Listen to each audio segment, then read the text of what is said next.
Everything you need to know about products and services that can improve your life. This is Experts on Call on CL 650.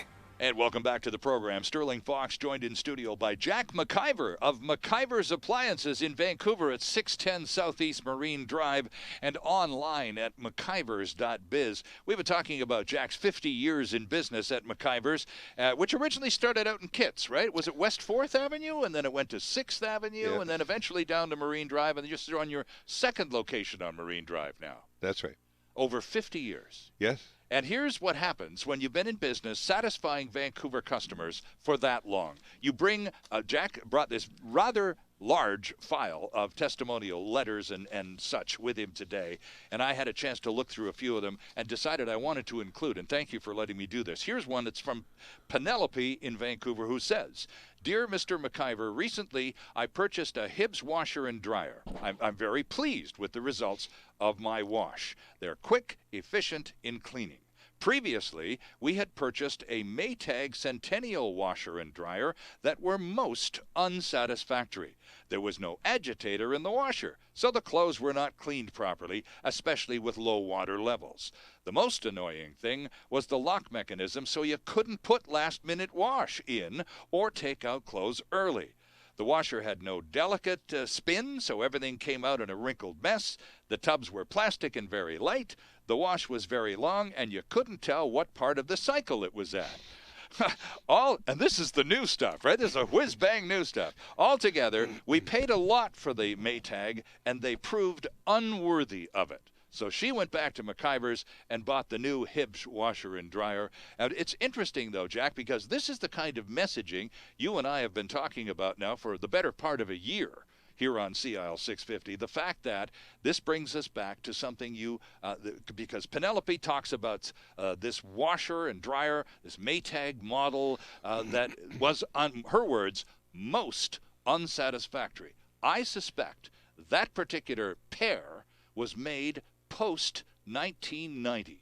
And you have, that's a benchmark in your mind, and you've identified it on this program in the past. The free trade deal in the 1990s caused appliances in Canada, the quality of appliances in Canada, to go straight downhill. Back us up and tell us why.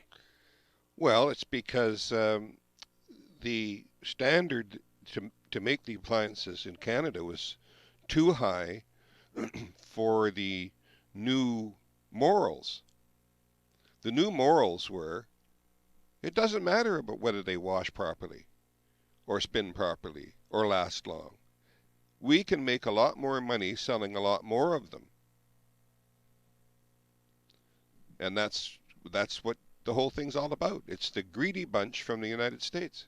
And so was there a lot of appliance manufacturing in Canada prior to that, Jack? Or were most of the appliances we were buying in the 60s and 70s American-made, but up to a different standard? Well, you couldn't bring in appliances from anywhere, say, for instance, stoves or ovens and things like that, unless they had fuses in them. Okay. That was one standard. The manufacturing standard was a lot of the appliances made in the United States didn't have to be altered, like Maytag or Amana, or, you know, the good people. Mm-hmm. I remember the Amana name well from my own now kitchen as a kid. Their products were built to the CSA standard, so it didn't matter. Right. And they had it on them. And the CSA standard would take a product that was built into their what they would call operating room, and they'd check everything on it and test to make sure it was this and that, and that it passed their standard, and they'd give them the standard. If it didn't go through the standard, they'd send it back to them, and they said, fix it. Right. And then you can build it here. But you can't bring it in the way it is, and you can't sell it here if it's made the way you want it, the way you want to make it. None of this garbage would pass any standard.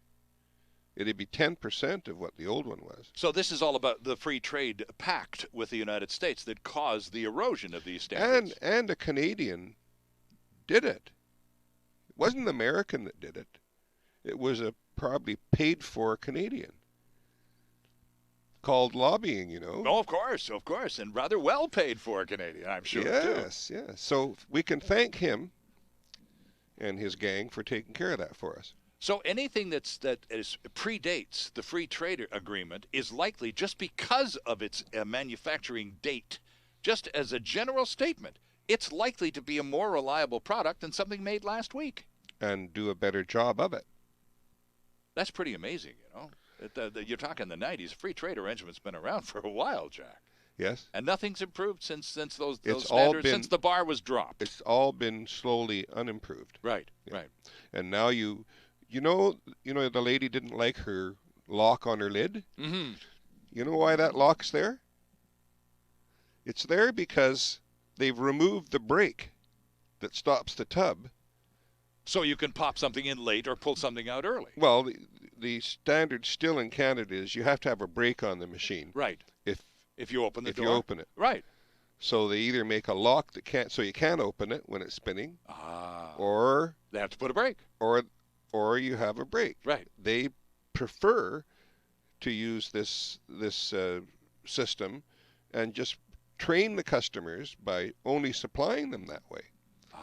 Can you modify one of these newer locked versions and put a brake on it? Nope. And sort of circumvent what the factory intended? Nope.